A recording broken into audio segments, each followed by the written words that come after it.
Bienvenidos a todos, mi nombre es Lucas Dorreñuc y esto es un nuevo segmento de Historia en Hashtag para Página 16.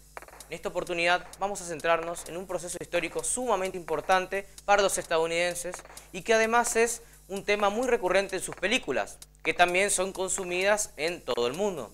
Estamos hablando de la Guerra Civil o la Guerra de Secesión que tuvo lugar entre los años 1861 y 1865 en suelo norteamericano. Para comprender mucho mejor esta guerra y el proceso y todas las características que tiene, vamos a hacerlo mediante una película llamada Lucha por la Libertad, emitida en el año 2016.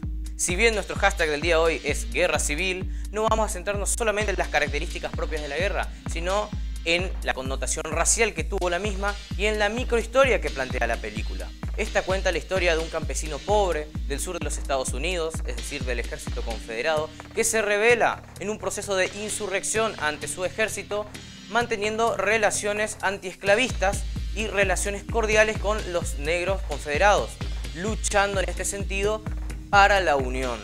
En primer lugar, tenemos que analizar el contexto. La Guerra Civil o la Guerra de Secesión americana, como dijimos antes, tuvo lugar entre los años 1861 y 1865 en el suelo estadounidense, que enfrentó a soldados americanos de uno u otro bando. Enfrentó al norte contra el sur, a la Unión contra los confederados. Y en este sentido es uno de los procesos históricos más importantes para los estadounidenses, teniendo en cuenta que el resultado de esta guerra sería nada más y nada menos que un punto clave para la consolidación de su Estado nacional. Una de las características principales de esta guerra es que fue una contienda bélica sumamente sangrienta y que dejó muchas bajas en ambos lados. Esto se puede ver bien en la película cuando se ven fragmentos de la batalla y de lo que son los campamentos médicos en donde se encuentran los heridos. También hay que saber que esta guerra no solamente tuvo el tema de la esclavitud y el racismo como puntos centrales, sino más bien es la confrontación de dos modelos económicos completamente antagónicos dentro de la conformación de la nación estadounidense. Partiendo de esto, podemos decir que el norte buscaba un proceso más industrializador y comercial, y en cambio el sur buscaba una economía más bien agraria y con una base de mano de obra esclava.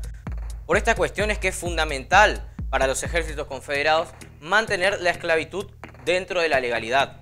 La guerra en sí estuvo compuesta por muchas batallas, pero en el año 1865 es la Unión la que logra vencer a los confederados. Es el norte quien logra sobreponerse al sur, imponiendo un nuevo régimen comercial, una nueva economía y una nueva legislación acerca de la esclavitud. En lo que respecta a la esclavitud y al racismo dentro de este contexto específico, hay que nombrar que no podían acceder a ningún tipo de acción legal, es decir, no podían adquirir matrimonios ni heredar. De igual manera eran vistos como bienes de valor económico. En este sentido eran comerciados entre los propios grandes jefes del sur de los Estados Unidos e inclusive también algunas relaciones con los del norte, recordando siempre que la base económica del sur confederado era la mano de obra esclava necesaria para mantener una economía agraria basada en la explotación de los campos de algodón. Asimismo, hubieron varias rebeliones esclavas, pero que siempre fueron aplacadas por el poder. De igual manera, hay que comprender que muchos buscaban escapar hacia el norte, pero que sus propietarios podían exigir legalmente que se los devuelva.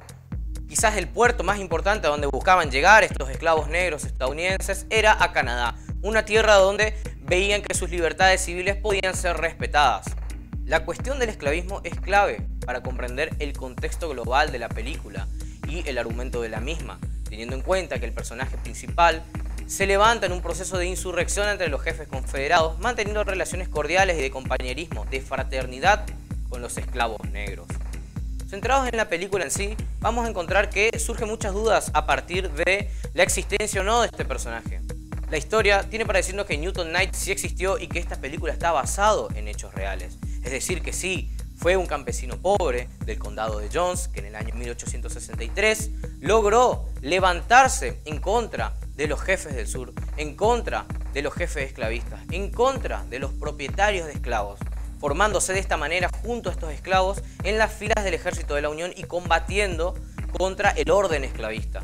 No solamente hay que analizarlo desde el punto de vista que él encabeza un movimiento de insurrección junto a estos esclavos, sino que también se casa con una mujer de tez morena, lo cual para la época traería muchísimas contradicciones y conflictos con las clases dominantes.